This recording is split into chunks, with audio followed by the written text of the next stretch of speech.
ರಾಮ ರಾಮ ಗುಣ ಸೇಮ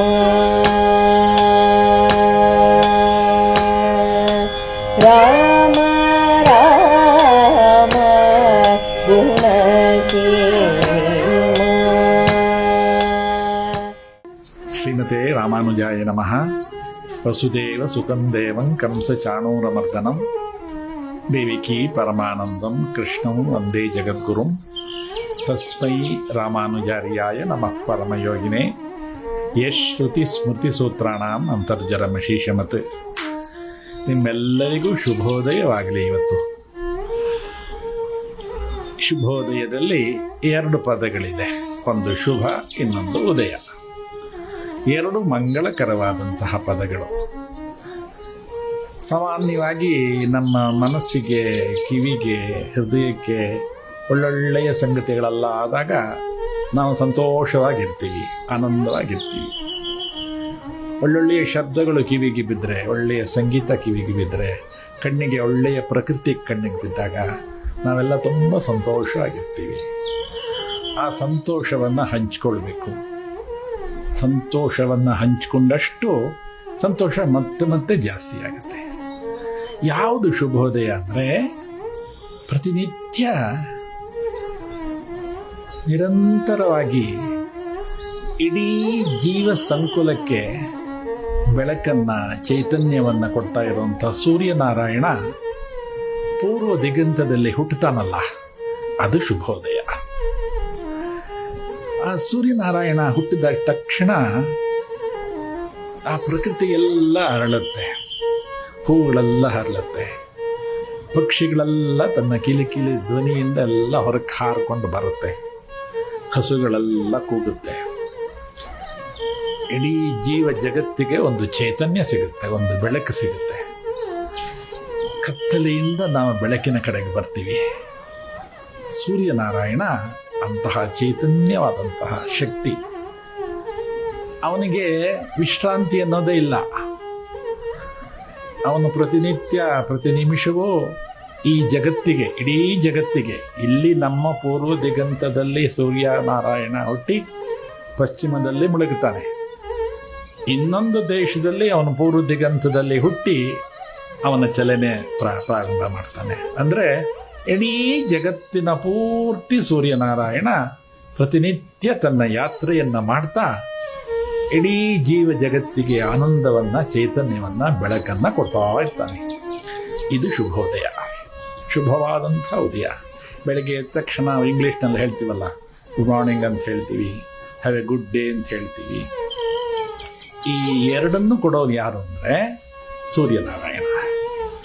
ಭಗವಂತ ಶ್ರೀಮನ್ನಾರಾಯಣ ಸೂರ್ಯನಲ್ಲಿ, ಚಂದ್ರನಲ್ಲಿ, ವಾಯುವಿನಲ್ಲಿ, ಪ್ರಕೃತಿಯಲ್ಲಿ ಅಂತರ್ಯಾಮಿಯಾಗಿ ಒಳಗಡೆ ಇದ್ದು ಈ ಎಲ್ಲ ಚೇತನರನ್ನು ರಕ್ಷಿಸ್ತಾ ಇರ್ತಾನೆ. ಇದು ಅವನ ಲೀಲೆ. ಸೂರ್ಯನ ಬೆಳಕು ಭಗವಂತನಿಂದ ಬರುತ್ತೆ, ಚಂದ್ರನ ಬೆಳಕು ಭಗವಂತನಿಂದ ಬರುತ್ತೆ. ಶ್ರೀಮದ್ ಭಗವದ್ಗೀತೆಯಲ್ಲಿ ಕೃಷ್ಣ ಹೇಳುವಂಥ ಮಾತು, ಸೂರ್ಯನಲ್ಲಿ ನಾನಿದ್ದೇನೆ, ಚಂದ್ರನಲ್ಲಿ ನಾನಿದ್ದೇನೆ. ಅಂತಹ ಸೂರ್ಯ ಏನು ಅಪೇಕ್ಷೆ ಪಡದೆ ನಮ್ಮಿಂದ ನಮಗೆ ಬೆಳಕನ್ನು ಕೊಡ್ತಾನೆ, ನಮಗೆ ಚೈತನ್ಯವನ್ನು ಕೊಡ್ತಾನೆ. ನಮ್ಮಿಂದ ಏನು ಅಪೇಕ್ಷೆ ಮಾಡೋದಿಲ್ಲ ಪಾಪ. ಆ ಸೂರ್ಯನಾರಾಯಣನ ಬೆಳಕು ಬಂದಾಗ ನಮ್ಮೆಲ್ಲರಿಗೂ ಉದಯ ಆಗುತ್ತೆ, ಸೂರ್ಯೋದಯವಾಗುತ್ತೆ. ನಾವೆಲ್ಲ ಈ ಲೌಕಿಕ ಪ್ರಪಂಚದಲ್ಲಿದ್ದೀವಲ್ಲ, ನಾವು ನಮ್ಮ ಮನೆಗಳಲ್ಲಿ ದೀಪಗಳನ್ನು ಹಚ್ಚಿರ್ತೀವಿ, ಎಲೆಕ್ಟ್ರಿಸಿಟಿ ಇದೆ, ಫ್ಯಾನ್ ಇದೆ, AC ಇದೆ. ಅದೆಲ್ಲ ನಮಗೆ ಪ್ರತಿನಿತ್ಯವೂ ಅದರ ಸೌಕರ್ಯವನ್ನು ನಾವು ಪಡಿತೀವಿ. ತಿಂಗಳ ಕೊನೆಯಲ್ಲಿ ಅದಕ್ಕೆಲ್ಲ ಹಣ ಕಟ್ಟಬೇಕು, ಎಲೆಕ್ಟ್ರಿಸಿಟಿಗೆ ಬಿಲ್ ಕಟ್ಟಬೇಕು, ಇಲ್ಲದೆ ಎಲೆಕ್ಟ್ರಿಸಿಟಿ ಕಟ್ ಮಾಡಿಬಿಡ್ತಾರೆ. ನಮ್ಗೆ ಫ್ಯಾನ್ ಇರೋದಿಲ್ಲ, AC ಇರೋದಿಲ್ಲ. ಆದರೆ ಒಂದು ದಿವಸನಾದರೂ ಸೂರ್ಯನಾರಾಯಣ ತಾನು ಕೊಡುವಂತಹ ಬೆಳಕಿಗೆ ಯಾವತ್ತಾದರೂ ಚಾರ್ಜ್ ಮಾಡಿದಾನ? ಇಲ್ಲ. ಎಷ್ಟು ಪ್ರಕೃತಿಯನ್ನು ನಾವು ಅನುಭವಿಸ್ತಾ ಹೋದರೆ ಇಂಥ ಅನೇಕ ಸನ್ನಿವೇಶಗಳೆಲ್ಲ ಬಂದು ಮನಸ್ಸು ತುಂಬಿ ಬರುತ್ತೆ. ಇದು ಶುಭೋದಯ. ಆ ಪೂರ್ವ ದಿಗಂತದಲ್ಲಿ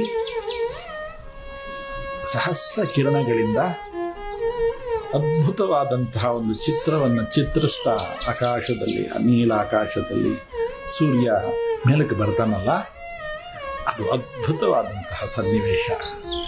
ಅದನ್ನು ನಾವು ನೋಡಿದಾಗ ಮನಸ್ಸು ತುಂಬುತ್ತೆ, ಶುಭೋದಯ ಆಗುತ್ತೆ. ನಮ್ಮ ಒಬ್ಬರು ಬಹಳ ಹಿರಿಯ ಚಿಂತಕರೊಬ್ಬರಿದ್ರು ಶಂಕರಪುರದಲ್ಲಿ. ಅವರು ಪ್ರತಿನಿತ್ಯ ಬೆಳಗ್ಗೆ ಹೊತ್ತು ವಾಯುಸೇವನೆಗೋಸ್ಕರ ಹೊರಗಡೆ ಹೋಗ್ತಾ ಇದ್ರು. ಅವ್ರು ಹೋಗ್ತಾ ಇದ್ದಿದ್ದು ಗವಿಪುರಂ ಗುಡ್ಡದ ಮೇಲೆ ಕೂತ್ಕೊಳ್ತಾ ಇದ್ರು, ಪೂರ್ವ ದಿಗಂತವನ್ನು ನೋಡ್ಕೊಂಡು. ಪ್ರತಿನಿತ್ಯ ಸೂರ್ಯೋದಯವನ್ನು ನೋಡಿ ನೋಡಿ ನೋಡಿ ಆನಂದ ಪಟ್ಕೊಂಡು ಬರ್ತಾ ಇದ್ರು. ನಾನು ಅವರನ್ನು ಒಮ್ಮೆ ಕೇಳಿದೆ, ನೀವು ಪ್ರತಿನಿತ್ಯ ಹೋಗ್ತೀರಿ, ಪ್ರತಿನಿತ್ಯ ಸೂರ್ಯ ಪೂರ್ವ ದಿಗಂತದಲ್ಲಿ ಹುಟ್ಟುತ್ತಾನೆ, ಏನು ವಿಶೇಷ? ನೋಡು, ಅದೇ ವಿಶೇಷ. ಪ್ರತಿನಿತ್ಯ ಒಂದೊಂದು ರೀತಿ ಅವನು ಉದಯಿಸ್ತಾನೆ.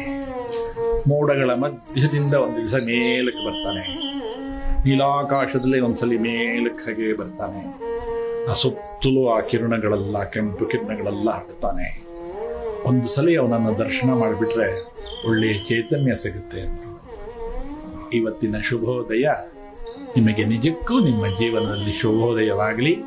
ಶ್ರೀಮತೇ ರಾಮಾನುಜಾಯ ನಮಃ. ರಾಮ